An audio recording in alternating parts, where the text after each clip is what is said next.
Okay, very big welcome back. तो बीच में थोड़ा सा हम लोग डिविएट हो गए, partly because of KVPY, partly because of your semi half yearly exams and so on. ठीक है, so now let's come back on track. Good morning messages from Ansh, Aryan, Harshit, Garv as usual, प्रणाम, Parth good morning. Garv has asked a question also कि classes कल भी online ही होंगे। Actually जो plan अभी चल रहा है उसके हिसाब से तो ऑफलाइन का ही प्लान चल रहा है, तो हो सकता है कि कल से या परसों से जो है ऑफलाइन ही होंगे। और कुछ स्कूल बसेस का भी प्लानिंग चल रहा है, हो सकता है कि नेक्स्ट वीक से स्टार्ट हो जाए या something like that. I mean all these are in the pipeline. तो धीरे धीरे एक होता है ना ट्रांजिशन फेज हमें, कि पहले क्लासेस के ऑफलाइन होना ठीक हो, फिर उसके बाद supporting system school buses and all वो भी ठीक हो या स्टार्ट किया जाए।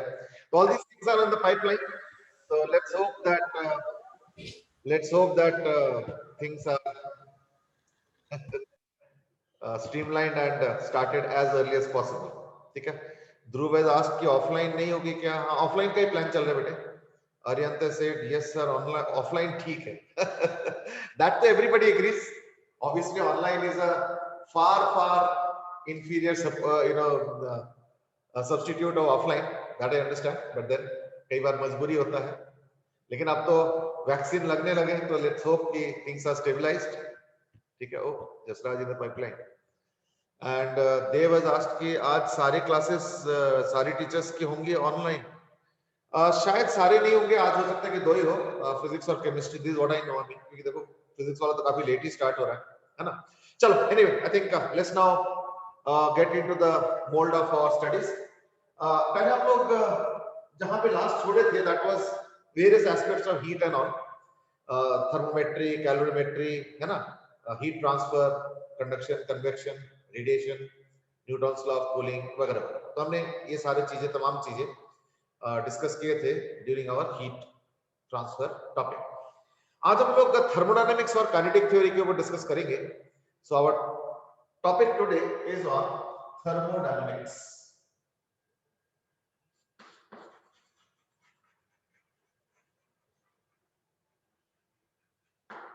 ठीक है, so today's topic is thermodynamics. Thermo means heat related, dynamics means motion related. So therefore now we are mixing up the two topics. अभी तक हम लोगों ने थर्मल यानी हीट रिलेटेड ही डिस्कशन किए थे, अब हम लोग उसके डायनेमिक्स पार्ट यानी मूवमेंट ओरिएंटेड डिस्कशन भी करेंगे। ठीक है, let's understand thermodynamics vis-a-vis the study of gases. Now what we are studying under thermodynamics is basically study of gases. Now in gases we introduce several terminologies. First thing is about ideal gases. So whatever we are going to discuss in physics will be only for ideal gases. Fortunately, this chapter we have already read in chemistry. So therefore you have an initial background ready. I mean, so therefore I'm going to use that as an advantage. एकदम बिल्कुल basic से हम लोग start नहीं करेंगे।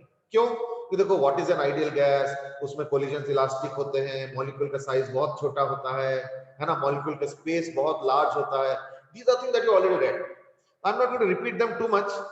Maybe we'll just cover them on the surface. I mean, cursory एक notice कर लेंगे या at least एक नजर मार लेंगे, but बहुत ज़्यादा उस पर डिटेल में नहीं जाएंगे as the notes and all. क्यों? Because those are things that you already done in chemistry. What we will be focusing here is the physics part of it, or rather more of the physics part of it. ठीक है, चलो तो what we are going to talk about is ideal gases. Ideal gases means सारे ideal conditions, as I was talking about, and you have read in chemistry what do you mean by an ideal gas.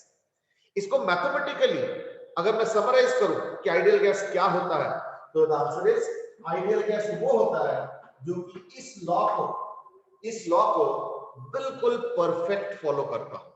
PV is equal to nRT, जो कि इस law को बिल्कुल perfect follow करता हो।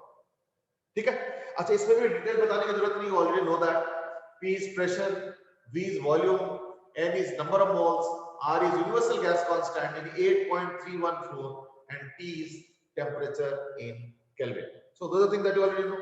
So ideal gas बोलते हैं the ones that we follow, which follow this. ठीक है, अच्छा थर्मोडायनेमिक्स का जरूरत क्या है? Now that's the fundamental question that we are going to start off with. भाई इस टॉपिक का जरूरत क्या है ना? तो उसका जवाब ये है कि देखो, ऑनेस्टली स्पीकिंग हो सकता है, ऑनेस्टली स्पीकिंग हो सकता है आज से may be 20 years later on शायद ये टॉपिक लगभग इरेलेवेंट हो जाएगा। आई विल रिपीट, शायद 20 साल बाद ये टॉपिक लगभग इरेलेवेंट हो जाएगा, लेकिन आज के दिन में इसका रिलेवेंस अभी भी है। क्यों? क्योंकि जितने भी दुनिया में हवाई जहाज उड़ रहे हैं, helicopter, even most of the vehicles, power plants, big machineries, trains, lot of these are still using some aspect of thermodynamics to run. All the engines, I'm talking about, of course, mechanical engines, I mean, which are based on some fuel, चाहे वो fuel CNG हो, चाहे वो fuel petrol diesel हो, चाहे वो कोई और तरीके का fuel हो, जो भी fuel यूज कर रहा हो, they are somehow related to thermodynamics. इसलिए आज के दिन में इसके रेलेवेंस हमारे लाइफ में तो एटलीस्ट बहुत ज्यादा है। ठीक है, चलो, तो what is exactly the part of thermodynamics which is relevant for us? So before we go into that aspect, let me define something which is called as a word called state. State of gas. Now you might say, gas बोल दिया तब तो यानी state तो बता ही दिया, liquid state, solid state, gaseous state, तो बता तो दिया ऑलरेडी। अब स्टेट क्या है ना? देखो, इन थर्मोडायनामिक्स व्हेन वी से state, it means a set of informations which will help me understand the parameters of the gas. Now what comes under state? Now what comes under state is the data or information of pressure of the gas, volume of the gas, temperature of the gas, number of moles of the gas, and also its atomicity. Now you might say, ये atomicity का क्या role है? ना देखो, अगर atomicity नहीं है तो in that case chemical formula वो भी चलेगा, ठीक है ना? और chemical formula you know what, chemical formula इतना जरूरी नहीं है। इवन केमिकल फॉर्मूला भी अगर दिया होगा ना, तो उसका हमारे लिए रेलेवेंस मेनली एटॉमिसिटी का। नाउ यू माइट से कि एटॉमिसिटी का क्यों रोल है? Now there is something which is very interesting found unique to gases. Let's understand that. The uniqueness is that almost all the gases, mind you, I'm not saying all, I'm saying almost all the gases which are diatomic behave in almost the same manner. Similarly, all the gases which are monoatomic behave almost in the same manner. All the gases which are triatomic behave in a similar manner, and so on. Therefore, कहने के लिए oxygen, nitrogen, chlorine, hydrogen, ये सब अलग अलग है, agreed, obviously अलग अलग है, लेकिन in terms of thermodynamics their behaviour is pretty same. So that's why more than the formula of the gas which is relevant more for chemistry, क्योंकि उसमें इक्वेशन लिखने पड़ते हैं, केमिकल रिएक्शंस होता है, बैलेंस करना पड़ता है, वगैरह वगैरह. हम लोग के फिजिक्स में सबसे ज्यादा जो रेलेवेंट इंफॉर्मेशन है, दैट इज अबाउट atomicity. ठीक है? So that's more or less the parameters of the gas which is important for us. अगर ये इंफॉर्मेशन सारे हमारे पास है, तो हम लोग बोलेंगे कि we know the thermodynamic state of the gas completely. यानी अगर ये इंफॉर्मेशन मेरे पास हो, तो that means we will say कि thermodynamically now we are able to identify the gas. But please understand, I may not be able to chemically identify. For example, हो सकता है कि केमिकल फॉर्मूला ना दिया, सिर्फ एटॉमिसिटी दिया हो, तब तो गैस को तो नहीं पहचान पाऊंगा मैं, लेकिन थर्मोडायनामिक प्रॉपर्टीज मैं आइडेंटिफाई कर लूंगा, and that's what is more relevant for us. And that's why I से कि एटॉमिसिटी का इंफॉर्मेशन ज्यादा इंपॉर्टेंट है फिजिक्स में, केमिस्ट्री में नहीं. फिजिक्स में, केमिस्ट्री में तो ये बहुत ही ज्यादा इंपॉर्टेंट है केमिकल फॉर्मूला, फिजिक्स में उतना इंपॉर्टेंट नहीं है. इंफॉर्मेशन हो अच्छी बात है, ना हो तो भी चल सकता है as far as thermodynamic information is concern. ठीक है? अच्छा, इसके ऊपर और थोड़ा सा डिस्कशन हम लोग बाद में करेंगे. अभी तो मैंने सिर्फ बता दिया कि हमारे लिए एटॉमिसिटी इंपॉर्टेंट है. ठीक है, चलो. नाउ यू माइट से कि आपने ये सारे क्यों लिख दिया? अगर ये दो भी पता है या अगर 3 भी पता है तो चौथा निकल जाएगा। I agree. ये चारों इंफॉर्मेशन इकट्ठे जरूरत नहीं है, इनमें से 3 इंफॉर्मेशन भी हमारे लिए काफी है। अगर ये 3 पता होगा तो चौथा निकल जाएगा, because we have a connecting equation which is PV is nRT. ठीक है, it's just that I am saying that this is the set of information that we need to know as far as state of a gas is concern. ठीक है, अच्छा, what is the use of a gas relay? The use of a gas is that we get power from it, work done from it. Now, how do we get it?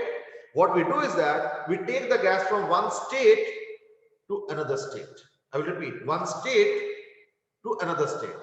ऐसे में क्या होगा बताओ ना? ऐसे में देखना कुछ ना कुछ वर्क डन वगैरह इन्वॉल्व हो जाता है, और यही हमारे लिए सबसे इंपॉर्टेंट पार्ट है, that we are able to get work done out of the system through thermodynamic processes.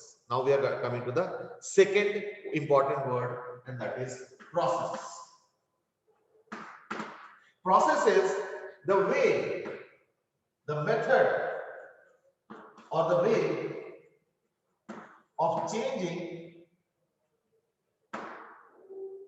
the state of gas is a process. Now, while undergoing a process or while doing a process, we can do it in several ways. We can do it in several ways. Each way or method will have a name attached to it. For example, I want to change the gas state from one state to another. But while doing so, I maintain the pressure constant. Then that process will be called as isobaric process. So in our syllabus, we have the following 4 processes. Mind you, if you ask me how many total processes are there, the answer is infinite number of processes are possible. Infinite number of processes are possible. Okay? Out of them, in our syllabus, we have isobaric, in which pressure is kept constant. Pressure is kept constant, so it will be called as iso. Iso means equal. Bar is for pressure, so isobaric. Then you have isochoric, means volume is constant.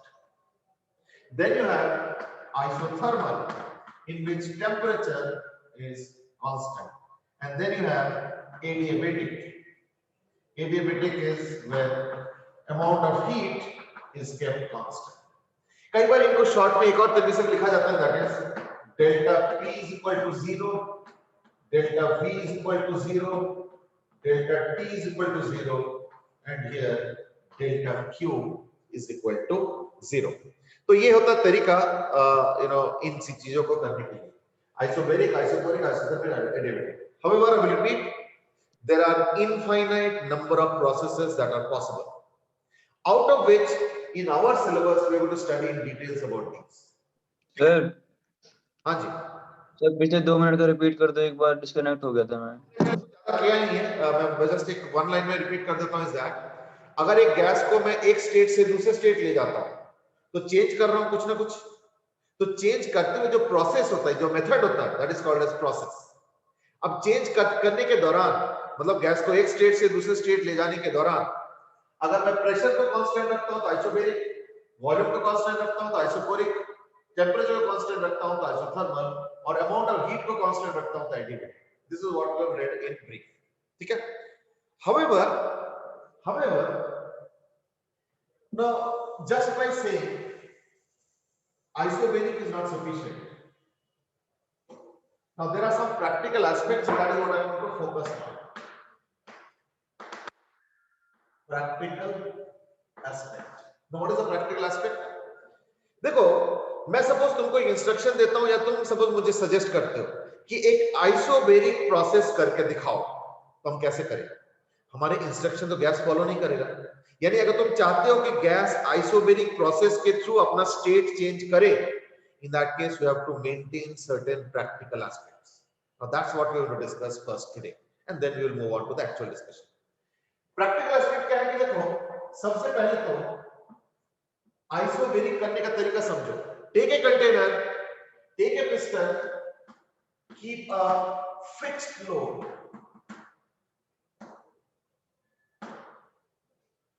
यहां पे एक basic assumption क्या है कि piston is frictionless here, कि piston ऊपर नीचे अगर करता है तो it should be frictionless. Now those are ideal cases which we assume anyway. Fixed load का मतलब क्या हो गया, ना अंदर का जो प्रेशर होगा वो क्या होगा, ना अगर मान लो एटमॉस्फेरिक प्रेशर P नॉट है और इसका लोड अगर W है तो अंदर गैस का प्रेशर क्या हो जाएगा, गैस का प्रेशर हो जाएगा P not plus W by A. That is the internal pressure of the gas. क्योंकि एटमॉस्फेरिक प्रेशर P नॉट बदल नहीं रहा है और W बदल नहीं रहा और एरिया तो इसका एरिया हो गया, area means the area cross section of the cylinder. ठीक है, तो therefore the pressure inside the gas will be constant. But अभी रुको, अभी एक परेशानी है, पता है क्या? सपोज मैं इसको हीट कर रहा हूं, अगर मैं इस गैस को नीचे से हीट कर रहा हूं मान लो, और तुम एक काम करो एकदम सडनली हीट कर दो, फिर पता क्या होगा, ये पिस्टन एकदम सडनली ऊपर चला जाएगा. अगर पिस्टन सडनली ऊपर जा रहा है इसका मतलब क्या हुआ कि अंदर का जो प्रेशर है वो बाहर के यानी पिस्टन का वेट और गैसेस प्रेशर से सडनली ज्यादा कर दिया. तब तो अंदर का प्रेशर और बाहर का प्रेशर बराबर नहीं होना, तब तो मैं ये लिख नहीं पाऊंगा, तब तो P ग्रेटर देन हो गया. यानी अगर तुम आइसोबैरिक चाहते हो तो इन दैट केस क्या करना पड़ेगा, स्लोली हीट करो. क्यों? अगर स्लोली हीट करोगे तो अंदर का प्रेशर थोड़ा थोड़ा करके पिस्टन को धीरे धीरे धीरे धीरे लेके जाएगा. एकदम सडन हीटिंग करोगे तो प्रेशर एकदम से बढ़ जाएगा और पिस्टन को एकदम धक्का मार के ऊपर फेंक देगा, फिर अंदर का प्रेशर much greater या at least greater than the outer pressure हो जाएगा, फिर आइसोबैरिक नहीं हो पाएगा. Because mind you, when I say pressure is constant, it is the pressure of the gas I am talking about, not outside. Outside तो anyway constant होगा क्योंकि यहाँ पे atmospheric pressure, यहाँ पे load. Outside pressure तो constant है, लेकिन वो प्रेशर अंदर के प्रेशर के बराबर हो, ये कैसे इंश्योर करोगे ना? अगर पिस्टन बहुत धीरे धीरे धीरे धीरे मूव कर रहा है, इसका मतलब अंदर का pressure approximately slightly greater than the outside pressure, slightly, है ना? So that movement is maintained, यानी approximately equal to the outside pressure. So therefore first thing is that there must be a fixed load. Second is heating should be, heating or even cooling should be very slow, so that piston moves slowly. That's the point कि piston का movement बहुत slow होना चाहिए, तभी हम उस process को isobaric claim कर पाएंगे, अदरवाइज उसको हम आइसोबैरिक क्लेम नहीं कर पाएंगे. ठीक है, that's the first aspect. Now let's go to isochoric. Isochoric is the easiest. ये हो गया आइसोबैरिक का डिस्कशन. ठीक है, isochoric is the easiest. Isochoric के लिए पता क्या करोगे कि एक कंटेनर ऐसे ले लो, ऐसे, और इसका जो पिस्टन है ना, इसको चारों तरफ से लॉक कर दो, सो दैट ये पिस्टन ना ऊपर जा सकता है ना नीचे जा सकता है. So therefore this is a sealed container. Obviously अगर इसको हीट भी करोगे तो क्या होगा ना, अंदर गैस का टेम्परेचर वगैरह बढ़ता जाएगा, प्रेशर बढ़ता जाएगा, लेकिन वॉल्यूम को हम बढ़ने दे ही नहीं रहे. क्यों? पिस्टन फिक्स्ड है, अब कैसे बढ़ेगा? और कंटेनर बिल्कुल हार्ड एंड सॉलिड है, so therefore no change in volume. So therefore isochoric is the easiest. What we need is a sealed container, तो isochoric हो जाएगा. ठीक है, सिंपल हो गया. अब हम चलते हैं आइसोथर्मल, और this is a little tricky. Isothermal मतलब समझो, यानी टेम्परेचर कांस्टेंट होना चाहिए. इसके लिए what we use is called as a temperature bath, यानी we often use water bath or even oil bath also. ठीक है, तो let's understand what is exactly meant by it. ये oil bath, इसके अंदर वाटर और यहाँ पे थर्मोमीटर वाला heater coil. This is a heating coil with a thermostat. This is a heating coil with thermostat. Now thermostat का मतलब समझो. Thermostat का मतलब क्या होता है? सपोज तुमने थर्मोस्टेट को सेट कर दिया है 70 डिग्री, सपोज सपोज तुमने थर्मोस्टेट को सेट कर दिया 70 डिग्री पे, फिर पता क्या होगा, जैसे सर्किट को ऑन करोगे तो सर्किट हीटिंग स्टार्ट कर देगा और उसके टेम्परेचर भी साथ साथ नोट करते जाएंगे। जैसे टेम्परेचर 70 डिग्री पहुंचेंगे ना, उसके बाद ये थर्मोस्टेट क्या करेगा, सर्किट को ऑफ कर देगा। जैसे ऑफ कर देंगे, अब वो अंदर का जो पानी वो ठंडा होने लगेगा, तो ठंडा होता है तो क्या होगा ना, लेट से हो गया 69, तो देखना दोबारा सर्किट जुड़ जाएगा, फिर से हीटिंग स्टार्ट होगा। यानी 70 के अराउंड टेम्परेचर हॉवर करेगा। That is what the role of a thermostat. मैंने 69 अपने तरीके से बोला, हो सकता है कि 69.9 जैसे ही वो टेम्परेचर, फिर थर्मोस्टेट ऑन हो जाएगा, फिर 70 कर देगा, फिर ऑफ हो जाएगा, फिर 69.9 फिर ऑन हो जाएगा, फिर 70 हो जाएगा, so it will just hover around that 70 mark. So that is what the role of a thermostat. यानी अगर तुमको चाहिए कि नहीं नहीं, नहीं मुझे तो 60 डिग्री चाहिए, no problem, set the thermostat at 60 degree, that setting can be done by us. इससे क्या होगा, इससे जो पानी है ये उस टेम्परेचर पे सेट रहेगा जितने में तुम थर्मोस्टेट को सेट करो। बट याद रखना, मैं पानी को स्टडी नहीं कर रहा हूं, मैं तो गैस को स्टडी कर रहा हूं। तो कैसे करें? Now what we are now going to do is that we are going to use a cylinder out here. अब इसका पिस्टन होगा, इसमें वेरिएबल लोड, वेरिएबल लोड, ये वेरिएबल लोड। अब पता क्या होगा, क्योंकि अच्छा ये जो 60 degree, let's say 60 degree example suppose 60 degree. अब क्योंकि पानी 60 डिग्री पे है, तो पानी अगर 60 डिग्री पे हो तो जो कंटेनर है ये भी 60 डिग्री पे होगा, तो कंटेनर के अंदर जो गैस होगा ये भी 60 डिग्री पे होगा, ठीक है? So therefore this will also be at 60 degree celsius gas. Now let us say I have increase the load, ये लोड मैंने इंक्रीज कर दिया, वेरिएबल लोड है। अब सपोज तुमने लोड इंक्रीज कर दिया तो पिस्टन दब जाएगा। पिस्टन दबते ही पता है क्या होगा, most probable reaction will be, क्योंकि प्रेशर बढ़ा दिया, तो most probable reaction will be that the temperature of the gas will increase inside.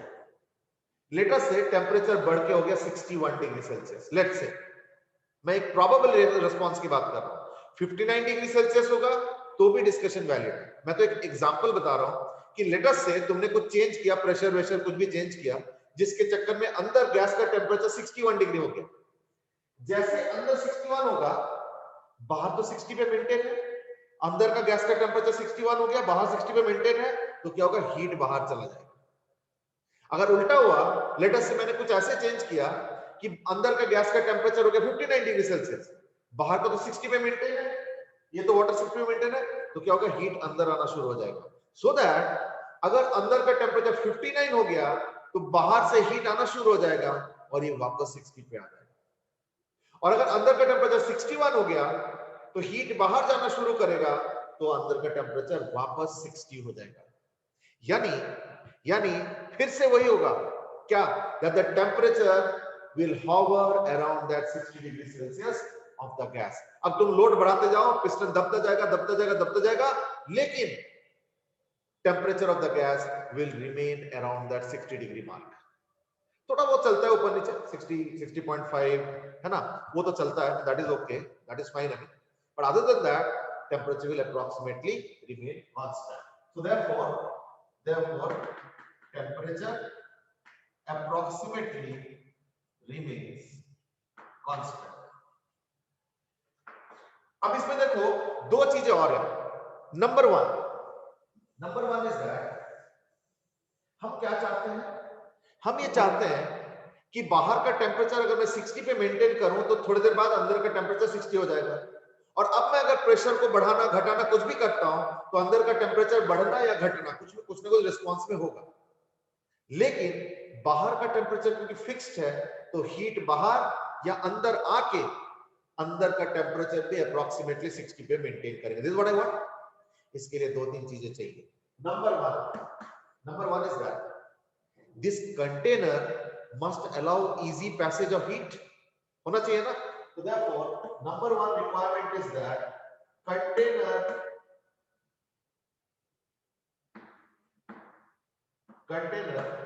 must be conducting, यानी मेटल। ये नंबर 1 कंडीशन।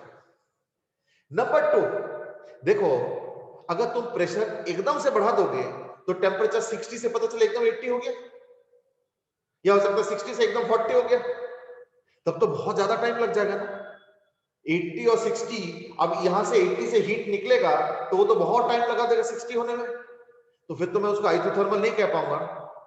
इसलिए हमें एक चीज और इंश्योर करना पड़ेगा, and that is what, that the very very slow process should happen.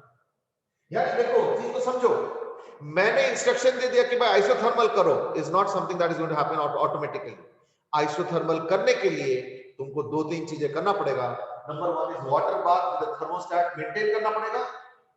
फिर container must be a conducting metallic container होना चाहिए, बहुत मोटे वॉल्स के नहीं होने चाहिए, preferably as thin walls as possible within the limits of the pressure that you going to apply, and also it must be a very very slow process so that heat को समय मिले बाहर या अंदर जाने का, so that temperature can be approximately maintained constant। अच्छा यहाँ पे मैंने वाटर बाथ की बात किया है, वाटर बाथ का फायदा भी है नुकसान भी है। वाटर बाथ का फायदा ये होता है कि टेम्परेचर काफी हद तक कांस्टेंट मेंटेन करना आसान होता है, क्योंकि वाटर का स्पेसिफिक कैपेसिटी बहुत हाई होता है, दैट्स नंबर 1। पर इसका एक नुकसान भी है, क्या? सपोज मैं तुमको कहता हूं कि मुझे ना वाटर बाथ 140 डिग्री का चाहिए, वो तो नहीं कर पाओगे, क्यों? वो तो वाटर सारे इवेपोरेट कर जाएगा। तो देयरफॉर ऐसे केस में यूज वाटर बाथ और सम ऑयल बाथ, यानी वो ऑयल जिसका मान लो टेम्परेचर जो उसका जो फ्लेमेशन टेम्परेचर या जो भी टेम्परेचर होता है, इग्निशन टेम्परेचर जो होता है वो थोड़ा सा हाई हो, क्योंकि ऑयल के साथ एक दूसरा दिक्कत है, ज्यादा गर्म करो तो आग पकड़ लेता है, वो भी एक प्रॉब्लम है। So therefore we will have to take an oil which has a substantially higher ignition temperature than the temperature that you are interested in, क्योंकि 100 डिग्री सेल्सियस के ऊपर वाटर यूज नहीं कर पाओगे, वहां एक लिमिटेशन भी आ जाता है, but that's a minor limitation that you can understand. तो देयरफॉर आइसोथर्मल करने के लिए हमें ये सारा चीजें करना पड़ेगा, तब जाके गैस आइसोथर्मल रहेंगे, अदरवाइज आइसोथर्मल नहीं होगा। ठीक है, very very slow metallic container and water bath if the temperature is less than 100 degrees Celsius, and if it is more than 100 degrees Celsius then use the oil bath। ये तमाम चीजें करोगे तो isothermal process लगभग maintain होगा या create कर सकते हो। ठीक है, लास्टली एडियाबेटिक। एडियाबेटिक में क्या है देखो, लास्ट में हो एडियाबेटिक। अब एडियाबेटिक में क्या है ना, adiabatic means no exchange of heat between gas and surrounding, ये चाहिए ना। अब ये कैसे कर सकते हो?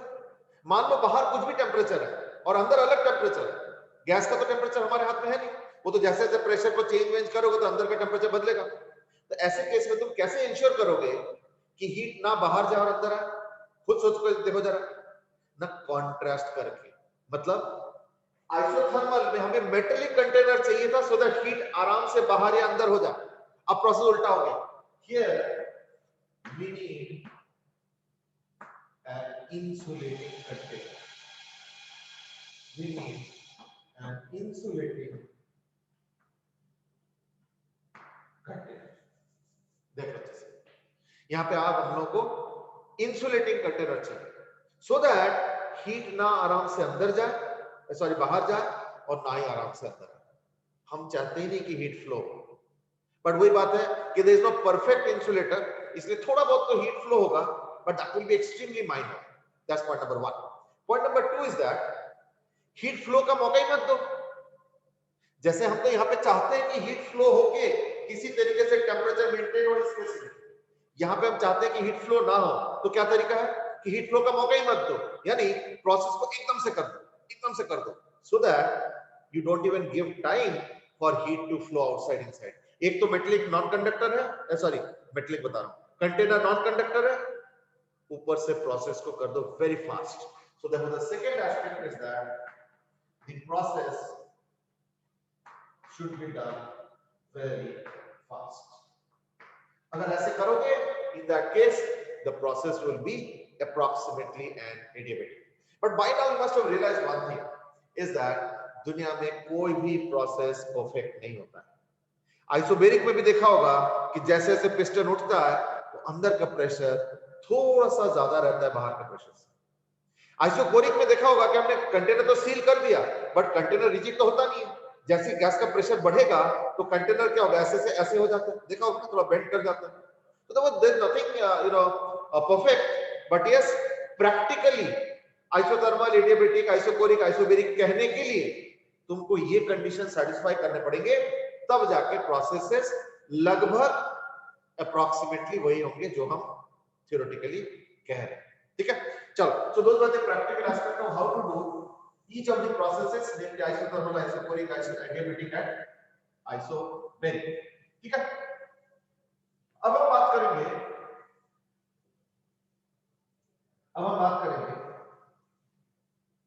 एक एक के डिटेल्स क्या। ना देखो, अल्टीमेटली थर्मोडायनामिक्स का पर्पस क्या है। अगर मैं एक स्कूटर इंजन देखता हूं, कोई 4 व्हीलर का इंजन देखता हूं, बस का इंजन देखता हूं, उसमें होता क्या, उसमें होता ही है कि एक सिलेंडर यूज किया जाता है। सिलेंडर के अंदर हम फ्यूल को इंसर्ट करते हैं, किसी तरीके से इंट्रोड्यूस करते हैं और उसको जलाते हैं, तो we burn the fuel. In the process, due to high temperature, the gas wants to expand. तो सिलेंडर तो टाइट है, उसमें तो एक्सपैंड कर नहीं पाएंगे, और उसमें एक पिस्टन रहता है, तो पिस्टन एक्सपैंड करता है। तो पिस्टन का मूवमेंट होता है, जैसे पिस्टन का मूवमेंट होता है, पिस्टन के साथ कुछ गियर वियर के अरेंजमेंट होता है और उसके थ्रू व्हील के साथ अटैच होता है। तो उससे क्या होता है ना, व्हील घूमने लगता है। So therefore the wheel starts rotating once the piston starts moving. Then the piston comes back. Then another cycle starts in which another amount of fuel is burned. The piston is pushed again, and then again the wheel gets power. Then the piston comes back. Another cycle starts. The fuel is burnt again. The piston is pushed again, and the wheel is also again getting power. तो यानी wheel को continuously power मिलता जा रहा है because of the movement of the piston. और इस in other words physics की भाषा में अगर हम बोलें तो पिस्टन का जो वर्क डन है, या पिस्टन पे जो वर्क डन है, उसी का एक पार्ट चला जाता है व्हील के पास, और वही व्हील जो है एक लोकोमोशन या जो भी लोकोमोटिव यूज कर रहे हैं हम लोग, उसके लोकोमोशन के लिए रिस्पॉन्सिबल है। To put it simply like that, यानी we are interested in thermodynamic work done. तो in thermodynamics we study more or less 3 quantities, important quantities. Let's start with the first one today, and that is thermodynamics work done, या thermodynamic, है ना, work done. तो thermodynamic work को generally हम लोग introduce करते हैं या मैं रेफर करते हैं डेल्टा डब्ल्यू। कैसे होता है ना, देखो सपोज मैंने क्या किया, एक पिस्टन लिया और यहाँ पे गैस का प्रेशर है और area of cross section suppose A है, और सपोज ये पिस्टन कुछ हल्का सा मूवमेंट कर जाता है bye amount of suppose dx। तो पिस्टन को धक्का मारा गैस ने या गैस के प्रेशर ने, इस तरह से। तो हमें पता है कि dw is equal to mdx, that does not change. Now F can be written as pressure into area into dx, that also will remain the same. ये a dx क्या है, a into dx, isn't it the volume swept? Isn't it the volume swept? Therefore we generally write dw as pd। ऐसे अगर पूरे process का work done जानना चाहते हो तो क्या हो जाएगा, delta w will be equal to integral pd। Now that is the fundamental thermodynamic equation for work done। अच्छा, अब मुझे पता है इसमें एक कंफ्यूजन है, या जबरदस्ती का कंफ्यूजन, ऐसा कोई कंफ्यूजन नहीं है। इज दैट कि तुम बोलोगे नहीं हमें तो केमिस्ट्री में माइनस बताया गया कि ये तो माइनस होता है, ये प्लस होता है, एंड सो ऑन। तो मैं यहाँ पे एक चीज क्लियर करना चाहूंगा, चाहे केमिस्ट्री हो चाहे फिजिक्स हो, डेफिनेशन सारे सेम है। कई बार हम लोगों के दिमाग में पॉइंट होता है कि नहीं नहीं नहीं केमिस्ट्री और फिजिक्स में ना साइन उल्टा लिया जाता है। द आंसर इज नो, ऐसे कुछ नहीं। जो साइन फिजिक्स का है वही साइन केमिस्ट्री का भी है। बट देन यू माइट से, लेकिन ये तो हमें बताते हैं कि कभी इसमें नेगेटिव और उसमें पॉजिटिव का प्रॉब्लम होता है। वो प्रॉब्लम है थोड़ा बहुत, ये मैं डिनाई नहीं कर रहा हूं, बट वो प्रॉब्लम फंडामेंटल नहीं है।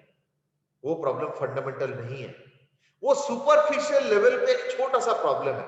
We will discuss that also, don't worry. But अभी अपने दिमाग में कोई कंफ्यूजन मत करो कि नहीं माइनस होता है प्लस होता है, नो। थर्मोडायनामिक वर्क डन, ये जो मैंने लिखा है, this is work done by gas. क्यों? गैस का ही प्रेशर काम कर रहा है। देखो ना, गैस का प्रेशर इधर यानी फोर्स इधर, और डिस्प्लेसमेंट ऑफ द पिस्टन वो भी इधर ही है। तो देयरफॉर जो पिस्टन के ऊपर फोर्स लग रहा है और जो डिस्प्लेसमेंट हो रहा है वो तो सेम डायरेक्शन में है, यानी वर्क डन पॉजिटिव होगा ना। इसलिए मैंने क्या लिखा, प्लस पीडी। और यू माइट से नहीं, केमिस्ट्री में तो माइनस बोला जाता है ना। रुको, केमिस्ट्री में नहीं, फिजिक्स में भी माइनस है। पर सुनो तो पहले किस चीज का माइनस है, क्या? The work done on gas. On gas मतलब गैस के ऊपर जो फोर्स काम कर रहा है उसका work done.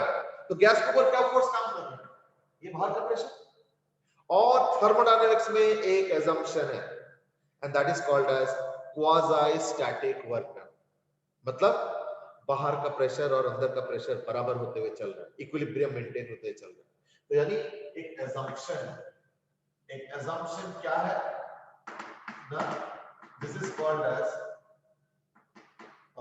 delta W is during equilibrium condition.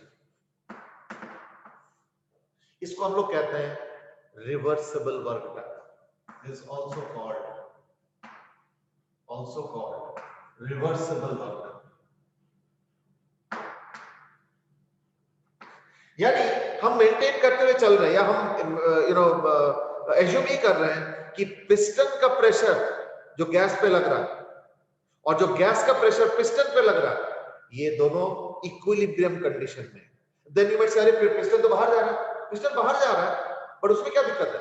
क्या नेट फोर्स जीरो होने से बॉडी मूव नहीं कर सकता? कांस्टेंट वेलोसिटी तो मूव कर सकता है ना। तो हम लोग भी यही एज्यूम कर रहे हैं that this piston is not moving under some kind of sudden acceleration, no. फिर वो work done, reversible work done नहीं आएगा। और फिजिक्स में हम लोग के सिलेबस में मतलब we are going to discuss only reversible work done. इसका मतलब क्या हुआ कि जो फोर्स गैस दे रहा है पिस्टन के ऊपर, पिस्टन भी गैस को उतना ही फोर्स दे रहा है समहाउ, और इस वजह से इक्विलिब्रियम मेंटेन करते हुए धीरे धीरे पिस्टन का मूवमेंट हो रहा है। ये ना हो कि सडनली गैस का प्रेशर ज्यादा हो जाए और पिस्टन एकदम से धक्का मार के उसको एक्सीलरेट करा के फेंक दे। वो वर्क डन हम कैलकुलेट नहीं कर रहे हैं इन आवर सिलेबस। नहीं मैं क्यों ऐसे नहीं हो सकता? क्या ऐसा तो हो ही सकता है, बिल्कुल होता है, बिल्कुल होता है। मैं तुमको बता देता हूँ इरिवर्सिबल वर्क डन का एग्जांपल। जैसे कई बार देखा होगा हम लोग हवा भरते हैं ऐसे करके, that is an example of irreversible work done. क्यों?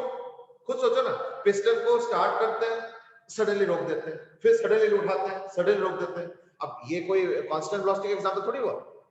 तो देयरफॉर जब हम साइकिल को पंप करते हैं या कई बार फुटबॉल को है ना हवा भरते हैं, तो जो वर्क डन हम करते हैं that is an example of irreversible work done. क्यों? क्योंकि पिस्टन जीरो वेलोसिटी से स्टार्ट किया, फिर हाई वेलोसिटी, फिर जीरो वेलोसिटी, फिर हाई वेलोसिटी, फिर जीरो वेलोसिटी, फिर हाई वेलोसिटी, फिर जीरो वेलोसिटी। वेलोसिटी कांस्टेंट तो है नहीं, इसका मतलब इक्विलिब्रियम मेंटेन नहीं था। तो ऐसे ही हो जाएगा example of irreversible work done. ये हम लोगों के सिलेबस में नहीं है।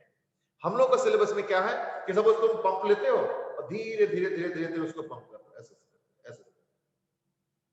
That will B an example of reversible work done, जिसमें पिस्टन गैस के साथ इक्विलिब्रियम मेंटेन करते हुए नीचे जा रहा है। That is generally not done. क्यों? हमारे पास इतना पेशेंस नहीं है। बट हम लोग पढ़ रहे हैं वही वाला case, and that is reversible work done. यानी बाहर का और अंदर का प्रेशर बराबर है, यानी पिस्टन का प्रेशर और गैस का प्रेशर बराबर है। That's the assumption. ऐसे में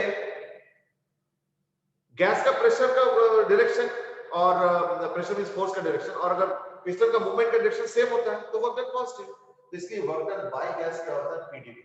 और वर्क डन ऑन गैस क्या होगा ना? पिस्टन का वर्क डन। पिस्टन क्या कर रहा है? फोर्स इधर दे रहा है लेकिन डिस्प्लेसमेंट उधर हो रहा है। तो therefore work done on gas हो जाएगा माइनस ऑफ पीडीवी। इसमें कोई फिजिक्स केमिस्ट्री नहीं है। फिजिक्स वाले भी वर्क डन बाय गैस ये डेफिनेशन देंगे, और वर्क डन ऑन गैस ये डेफिनेशन देंगे, और केमिस्ट्री वाले भी वर्क डन बाय गैस का डेफिनेशन ये देंगे और वर्क डन ऑन गैस का डेफिनेशन ये देंगे। तो यू माइट से फिर कंफ्यूजन कहां पे है? कंफ्यूजन किसी और चीज पे है, इस पे नहीं है। मैं बाद में बताऊंगा। अभी कंफ्यूजन पढ़ना पहले तो जरूरी नहीं है ना, पहले फंडामेंटल चीजें पढ़ ले, फिर देखेंगे क्या कंफ्यूजन है और उसको कैसे दूर किया जाए, है ना। चलो फिर ये हो गया। अच्छा अब हम एक काम करते हैं, इस फंडामेंटल डेफिनेशन को लगाते हैं अलग अलग प्रोसेस पे। So therefore, let's find out delta W for different processes.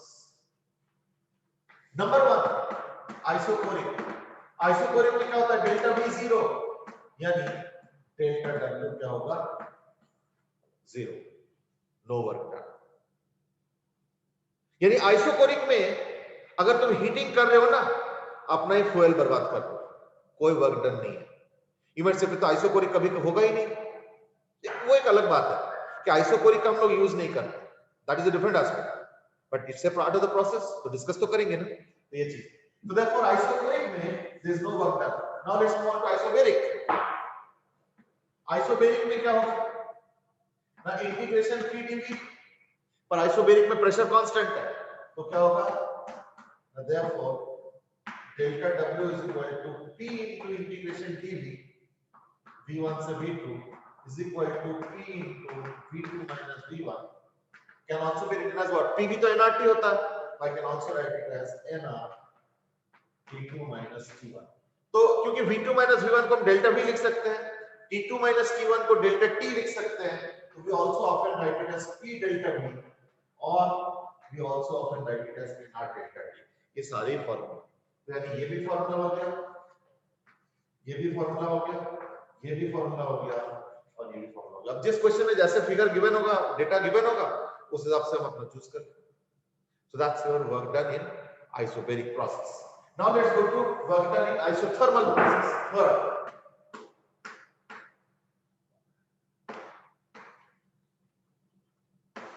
अब देखो PV is equal to nRT, तो यानी मैं P को हटा सकता हूं by writing nRT by V। Isothermal मतलब ध्यान रखना टेंपरेचर कांस्टेंट है, ठीक है, यानी delta T is equal to 0। So therefore delta W is equal to integration P dV is equal to nRT by V dV V1 to V2 is equal to nRT तो common आ जाएगा ln V2 by V1, simple. अच्छा क्योंकि isothermal में delta T is equal to 0, तो यानी constant, तो मैं लिख सकता हूं PV is equal to constant, लिख सकता हूं। तो अगर मैं PV is equal to constant लिख देता हूं, इन दैट केस क्या होगा ना, यानी P1 V1 is equal to P2 V2, यानी V2 by V1 is equal to P1 by P2, यानी एक और फॉर्मूला आ गया nRT ln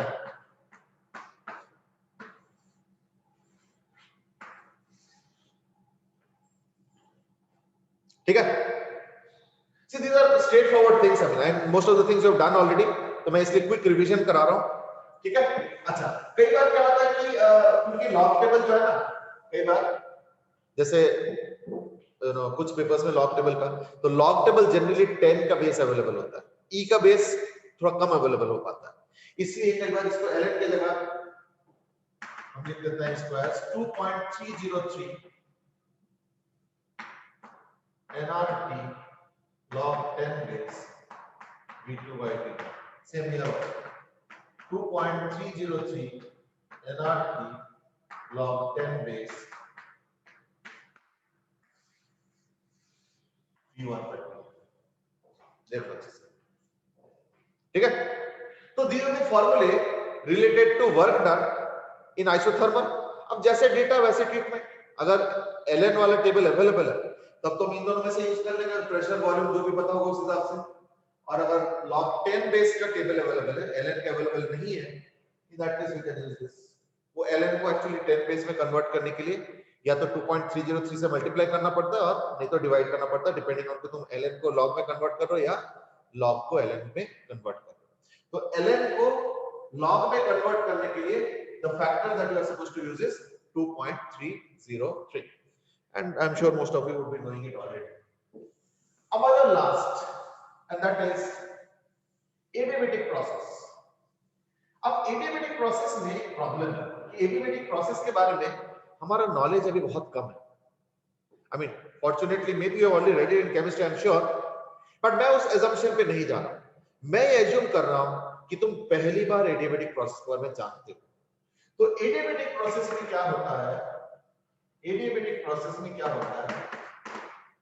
एक लॉ काम करता है, एक गैस इक्वेशन काम करता है। अब ये कहां से आ रहा है, ये सब हम प्रूव करेंगे। बट अगर मैं प्रूव करके फिर करने जाऊंगा तो then I have to wait for the proof and that will take some 1 or 2 classes. तो देयरफॉर मैं पहले एज्यूम कर लेता हूं उसका basic law, and that is adiabatic में जो बेसिक लॉ होता है वो होता है P v to the power gamma is equal to constant. And some of you, yeah, most of you already know it, that gamma is equal to Cp by Cv. Cp is the specific capacity at constant pressure, Cv is the specific capacity at constant volume वगैरह। ये तुम लोगों को more less मालूम होगा, but मैं थोड़ा सा जबरदस्ती बोल रहा हूं कि let's say assume this formula. अब ये फार्मूला कहां से आया, ये हम सब डिटेल में प्रूव करेंगे, डोंट वरी। बट अभी फिलहाल एज्यूम इसलिए करना पड़ता है या करना चाहिए इज बिकॉज अदरवाइज ना वर्क डन का डिस्कशन अधूरा रह जाए। फिर पता क्या होगा, जब हम एडियाबेटिक डिस्कशन खत्म करेंगे फिर हमें उस समय वर्क डन का एक बीच में टॉपिक रखना पड़ेगा। तो इससे अच्छा है कि थोड़ा सा एज्यूम कर लें, क्या दिक्कत है। In due course of time तो हम इसको प्रूव करेंगे। तो अगर ये मैं करता हूं तो that means I can write P as equal to some constant by V per gamma. Work done का formula. Therefore, delta W is equal to integration P dV V1 to V2 is equal to P को लिख देता हूँ C by V to the power gamma, तो C constant रख लो, dV by V to the power gamma V1 to V2 that is equal to C into V to the power minus gamma dV V1 to V2. That will be equal to C into V to the power minus gamma plus 1 V1 to V2 by minus gamma plus 1 is equal to C into gamma minus 1 कर देता हूं। क्यों? क्योंकि gamma का जो value होता है ना, it will be always more than 1। तो गामा हमेशा more than 1 है। तो क्या होगा ना, मैं इसका V2 और V1 पुट करूंगा तो क्या बनेगा ना, V2 by V2 to the power gamma। अच्छा नहीं, तो V1 और V2 हो गया, यानी V1 by V1 to the power gamma minus V2 by V2 to the power gamma। वो एक्चुअली माइनस गामा प्लस 1 है, तो प्लस 1 को ऊपर रखा और माइनस गामा को नीचे ले गया। आई थिंक इतना तो चलता है ना, ठीक है। अब मैं काम करता हूं, गामा माइनस 1 को रखो बाहर, इसको लिख लो C by V1 to the power gamma into V1 minus C by V2 to the power gamma into V2। But tell me, P is equal to C by V to the power gamma। तो C by V2 to the power gamma क्या होगा, P2। C by V1 to the power gamma क्या होगा, P1। तो मैं लिख सकता हूं ये देखो हमने, यानी ये बन गया equal to 1 by gamma minus 1 into P1 V1 minus P2 V2। So that is the work done। लेकिन PV तो nRT होता है, तो I can also write it as equal to nR T1 minus T2 by gamma। यानी ये भी एक formula हो गया टेम्परेचर के टर्म्स में, और प्रेशर वॉल्यूम के टर्म्स में ये भी फॉर्मूला हो गया। तो इसमें एक चीज ध्यान रखना है that this time it might seem to be initial minus final. क्यों? P1 V1 minus P2 V2 T1 minus T2, लेकिन उसके पीछे रीजन ये है कि हमने 1 माइनस गामा को गामा माइनस 1 किया। तो that's a minor thing, I hope you will keep it in mind. तो इसके अदरवाइज ना साइन का हमेशा गड़बड़ हो जाता है, like you have to be little careful of this. ये हो गया वर्क डन के अलग-अलग प्रोसेस के फार्मूले, ठीक है। अब हम लोग वर्क डन के लास्ट कांसेप्ट करेंगे, and that is work done के लास्ट कांसेप्ट करेंगे, and that is graphical work. देखो, अगर इनमें से कोई भी प्रोसेस नहीं है, इन दैट केस कुछ ना कुछ मैथमेटिकल रिलेशन दिया जाएगा और उसके बेसिस पे वर्क डन पूछा जा सकता है। That's question number 1। Question number 2 is that sometimes graph of that process is given, वो भी पीवी ग्राफ। लेट्स सी, तो अगर मान लो सपोज ये पीवी ग्राफ गिवन है, ये V है और ये P है सपोज, और कोई भी प्रोसेस का दिया हुआ है लेट्स से। ऐसे में अगर तुमको V1 वॉल्यूम से V2 वॉल्यूम तक का वर्क डन चाहिए इन दैट केस क्या करेंगे, मैं ये V1 है और ये V2, तो एक काम करो, ये वाला एरिया निकाल लो और यहाँ पे भी एक लाइन ड्रॉ कर लो और ये area. So the area under the graph, area under graph is equal to delta W. You might see कि इसके पीछे क्या लॉजिक है, बड़ा सिंपल लॉजिक है, खुद सोचो। अगर कोई ऐसे होगा तो अगर मैं छोटा सा एक वॉल्यूम लेता हूं, ये देखो dV, ये dV हो गया और ये यहाँ का प्रेशर हो गया, तो what is the area? PdV, isn't it the area of this section? तो ऐसे इसके बगल में PdV, इसके बगल में PdV, एक और PdV, एक और PdV, एक और PdV, इस तरीके से सारा PdV निकालते रहो तो टोटल वर्क डन आएगा। That's what we are saying, integration PdV, यानी कि एरिया क्यों हो, लेकिन एरिया कौन सा है ना, PV ग्राफ। ठीक है, okay, now let's as I said earlier, इसके ऊपर कुछ क्वेश्चन सॉल्व किए हैं, क्योंकि बाकी तो फॉर्मूला डेरिवेशन थे, तो I think that was pretty easy, है ना। तो हम लोग जो है सीधे क्वेश्चन पे चल रहे हैं। Question is find out the work done in this case.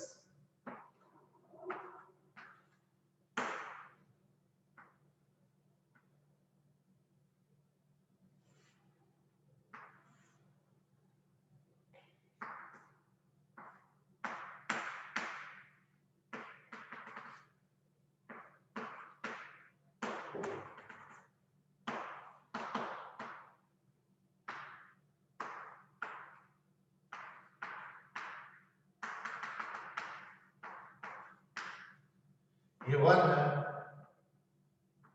नहीं, ये 1 है, 2 है और 3।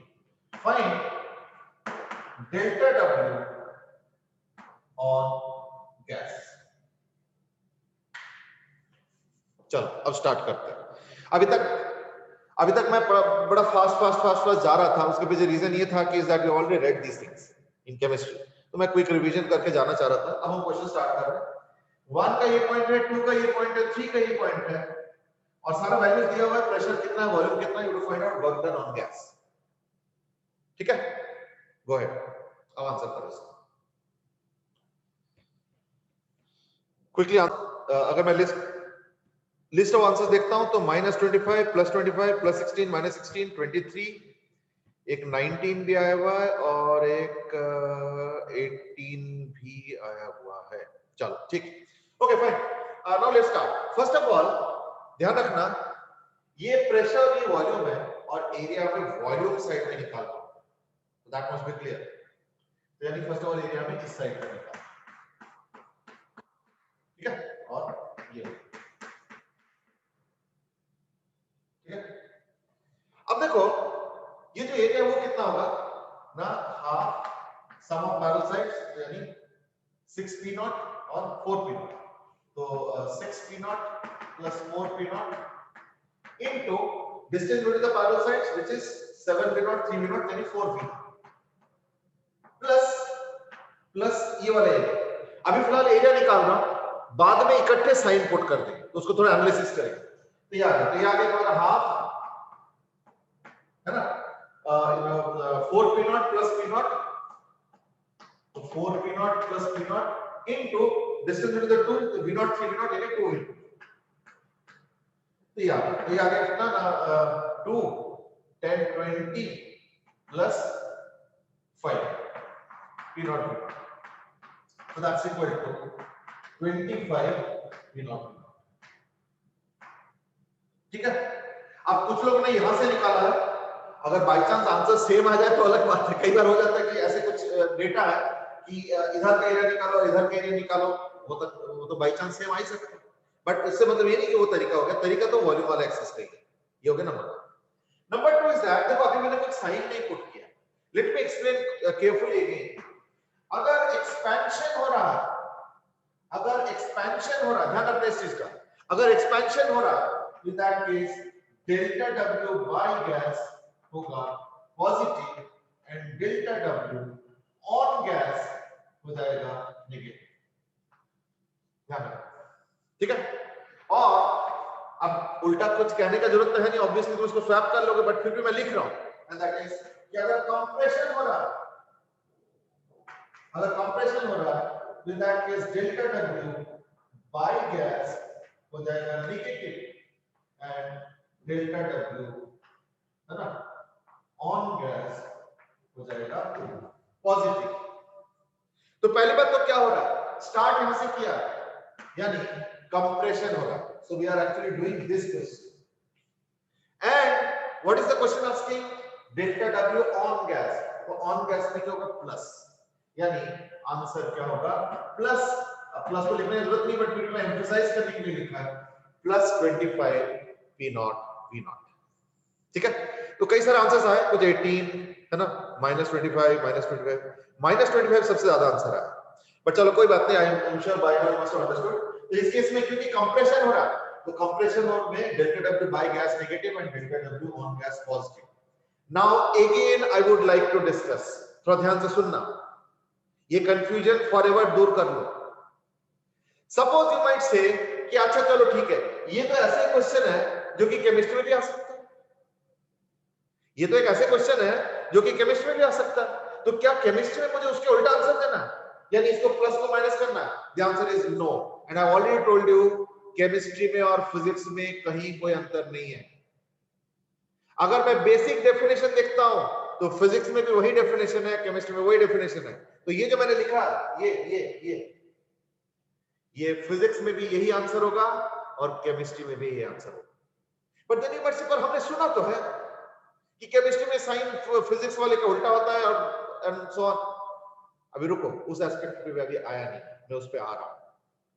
अब सुनो ध्यान से, सपोज अगर मैं तुमसे पूछूंगा delta W 1 to 2 by gas, तो क्या आंसर करोगे? Delta W 2 to 3 by gas, तो क्या आंसर करोगे? ना 1 से लेके 2 बाय गैस कितना हो गया? पहले वाले का आंसर करो, डेल्टा डब्ल्यू 1 से 2 बाय गैस, क्या आंसर होगा? ठीक है, Arian has given the answer right, तो ये आंसर आएगा -20 पी नॉट पी नॉट। ठीक है, और 2 to 3 बाय गैस क्या होगा ना, -5 पी नॉट पी नॉट।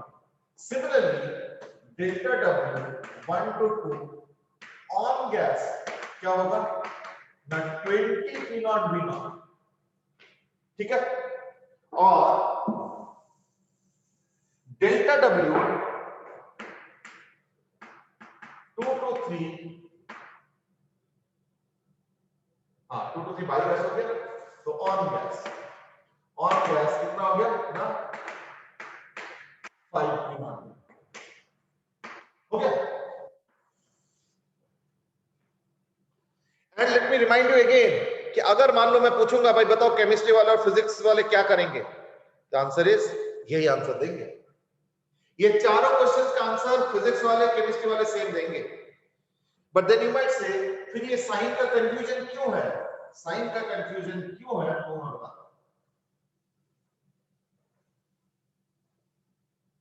यानी देख रहे हो अभी तक कोई अंतर नहीं है फिजिक्स वाले केमिस्ट्री में, अंतर कहां पे है जरा ध्यान से सुनो। Suppose I ask you now delta W 1 to 2 बताओ और डेल्टा डब्ल्यू,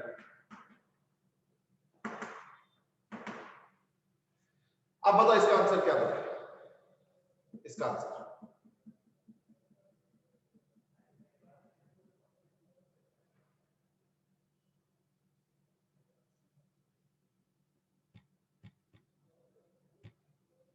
क्रिश की दोनों के सोच में अंतर है।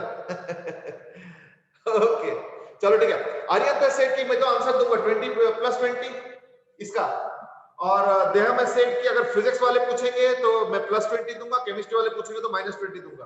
पार्थ सेट नहीं, मैं तो +20 दूंगा। गर्भ सेट की +20 तो है लेकिन डिपेंड्स, माइनस भी हो सकता है। Now Aditya Mathur has not answered, he has asked the question कि भाई ये तो बताओ बाय या ऑन, है ना। अब सुनो, केमिस्ट्री और फिजिक्स में यहां पे अंतर आता है। अगर तुम केमिस्ट्री में पूछोगे या फिजिक्स में पूछोगे वर्क डन बाय गैस और ऑन गैस, कहीं कोई अंतर नहीं है। पर अगर कुछ बताओगे ही नहीं कि तुमको बाय गैस निकालना है ऑन गैस निकालना है, तो कैसे पता चलेगा? Are you getting the problem? यहां पे थोड़ा सा अंतर हो गया। अब अंतर बताओ क्यों हुआ? क्योंकि पहले फिजिक्स वाला अलग ग्रुप माना जाता था और केमिस्ट्री वाले अलग ग्रुप माने जाते थे। साइंस की बात कर रहा हूं मैं 300 साल पहले की बात कर रहा हूं। और उस जमाने में जब इनके मीटिंग्स होते थे ना, तो 10 साल का प्लानिंग होता था। क्यों?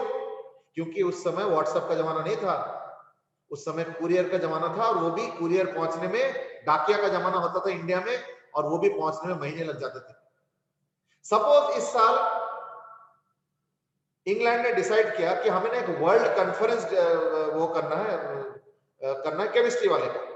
तो कैसे करेंगे ना? हम सारे टॉप यूनिवर्सिटीज के, सपोज मैं इंग्लैंड में हूं, और मैं क्या करूंगा, सारे टॉप यूनिवर्सिटीज को वर्ल्ड में लेटर भेज दूंगा कि आज अगर 2021 है ना, कि 2025 के दिसंबर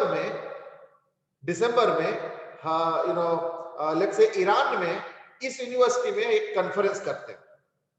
यानी क्या डिसीजन हो रहा है? इंग्लैंड वाले जितने भी दुनिया के यूनिवर्सिटीज है टॉप, उनको लेटर भेजेंगे कि आज 2021 है, तो 2025 में ईरान के इस यूनिवर्सिटी में let us do a conference on chemistry. चलेगा लेटर सब जगह? फिर लेटर के रेस्पॉन्स आएंगे। रेस्पॉन्स क्यों आएंगे? क्योंकि मान लो इंडिया वाले बोलेंगे कि नहीं नहीं नहीं ईरान मत बुलाओ, क्योंकि याद रखना उस समय हवाई जहाज नहीं था, तो they had to come on horse, घोड़े पे आना पड़ता था, and other horse chariots and so on. तो इंडिया वाले भेज देंगे कि ना ना ना ना दिसंबर में मत रखो। क्यों? क्योंकि दिसंबर में तो पूरा हिंदू कुश माउंटेन्स बर्फ में घिरा रहता है, तो हम पार होके कैसे आएंगे ईरान? तो इसको ना आप रख लो जून के आसपास। तो चलो फिर लेटर्स आ गए, कुछ यहां से कुछ वहां से। फिर जून वाले में कुछ लोग फिर लेटर गए कि भाई चलो ठीक है जून में करते हैं, जून जून जून जून पूरे लेटर चलेगा। फिर लेटर आएगा, अरे नहीं नहीं नहीं हमारे तो इस नदी में उस समय बाढ़ होता है, तो हम इस नदी को पार ही नहीं कर पाएंगे, तो हम आएंगे कैसे? तो ऐसे करते करते 1-2 साल तो उसके कम्युनिकेशन में लगता था। फिर डिसाइड होता था कि भाई देखो जुलाई में तो बाढ़ का मौसम है, दिसंबर में तो बारिश का सॉरी बर्फ का मौसम है, तो एक काम करते सितंबर में कर लेते और इस कंट्री में कर लेते। ईरान में दिक्कत है क्योंकि यहाँ पे ये प्रॉब्लम है, इराक में कर लेते या जर्मनी में कर लेते। फिर डिसाइड होता था, फिर बैठते थे। बताओ कम्युनिकेशन का कितना प्रोसेस स्लो था। अब ऐसे में क्या होगा कि केमिस्ट्री वाले अलग कन्वेंशन बना दिए, फिजिक्स वाले अलग कन्वेंशन बना दिए, बस यही अंतर हुआ। और इसी वजह से क्या हो गया कि फिजिक्स वालों ने इस क्वेश्चन का जवाब अलग देने का डिसीजन लिया और केमिस्ट्री वालों ने अलग। मतलब क्या कि when nothing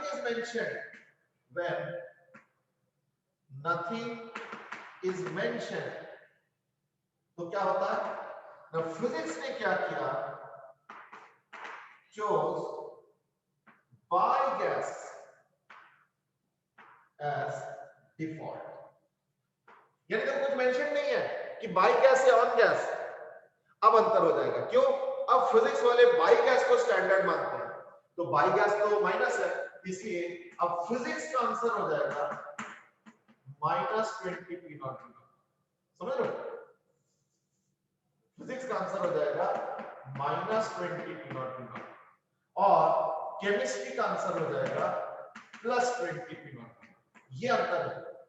यानी केमिस्ट्री वालों ने क्या किया, चूज बायोगैस ऑन गैस।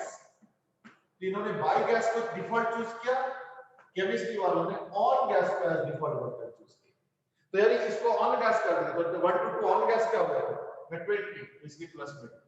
अब 2 to 3 अगर फिजिक्स वाले पूछोगे, फिजिक्स वाले तो वो क्या आंसर देंगे? 2 to 3 का बायोगैस, तो 2 to 3 का बायोगैस क्या है? -5, तो यानी -5 P0। और केमिस्ट्री वाले क्या किया, इसी को आंसर किया एज +5 P0। यहां पे अंतर है। यानी अगर क्वेश्चन में मेंशन्ड है find work done by gas या find work done on gas, कहीं कोई अंतर नहीं, ना फिजिक्स वाले अलग आंसर देंगे ना केमिस्ट्री वाले आंसर। लेकिन अगर सिर्फ पूछोगे फाइंड वर्क डन, अब प्रॉब्लम है। क्यों? बताया तो है नहीं कि किसका वर्क डन बताना है, बाई गैस या ऑन गैस। अब इसमें अंतर ये होगा कि फिजिक्स वालों ने बाई गैस को स्टैंडर्ड मान लिया और केमिस्ट्री वालों ने ऑन गैस को स्टैंडर्ड मान लिया। इसी वजह से कुछ क्वेश्चंस में, सब में नहीं, कुछ क्वेश्चंस में जहां पे मेंशन नहीं होता है कि किसका वर्क डन निकालना है, बाई या ऑन, वहां पे केमिस्ट्री और फिजिक्स वालों का आंसर अलग आता है। वो मैं एग्री कर रहा हूं, और वो इसलिए हुआ क्योंकि एज आई सेड ना कि केमिस्ट्री वाला अलग कन्फ्रेंस कर रहे हैं, फिजिक्स वाला अलग कर रहे हैं, तो उन्होंने अलग चीज को बाय डिफॉल्ट किया, इन्होंने अलग चीज को बाय डिफॉल्ट, और बाय द टाइम एक दूसरे के बारे में खबर पहुंचा, पता चला, I mean it was too late. और उस समय तक 10-15 साल हो चुका था, और इनके किताबें अलग छप गए थे, इनके किताबें अलग छप गए, पूरे दुनिया भर फैल गए, सारी यूनिवर्सिटीज में सब लोग उसी पे पढ़ाने भी लगे। अब 15 साल बाद अगर पता भी चले कि गड़बड़ है, तो फिर ठीक करने के लिए एक और कंफ्यूजन होगा, फिर 10-15 साल और लग जाएंगे। तो बोला चलो कोई बात नहीं, जाने दो, इनको बाय डिफॉल्ट रहने दो बाय गैस, और इनके बाय डिफॉल्ट रहने दो on gas. So that's how the confusion remain. आज के दिन में अगर ये चीज हुआ होता तो कोई कंफ्यूजन नहीं होता, दोनों ही बाय डिफॉल्ट को एक बनाते हैं, आई एम श्योर। बट चलो ठीक है, ये तो हिस्टोरिकली बन गया, अब क्या करें। क्रिश हैज आस्क्ड कि कि मान लो अगर कोई कंबाइंड पेपर है तो आई मीन ठीक है, देखो कंबाइंड पेपर में क्या जरूरी है कि तुम मेंशन ही ना करो वर्क डन? कंबाइंड पेपर में लिख दो कि वर्क डन बाय गैस या वर्क डन ऑन गैस, फिर तो कोई कंफ्यूजन नहीं है ना। ये जरूरी थोड़ी है कि पेपर में जानबूझ के कंफ्यूज करने के लिए वर्क डन, क्योंकि कंफ्यूजन कब है? जब से वर्क डन पूछोगे। Confusion work done by gas और ऑन गैस में नहीं है। इसलिए अगर कंबाइंड पेपर भी होगा जिसमें फिजिक्स वाले और केमिस्ट्री वाले मिलकर पेपर बना रहे हैं या पेपर पब्लिश कर रहे हैं, पेपर मींस इंटरनेशनल जर्नल में जो पेपर्स पब्लिश होते हैं, मैं क्वेश्चन पेपर की बात नहीं कर रहा हूं, तो ऐसे में मेंशन कर दो delta W by gas on gas, confusion ही खत्म, है या नहीं?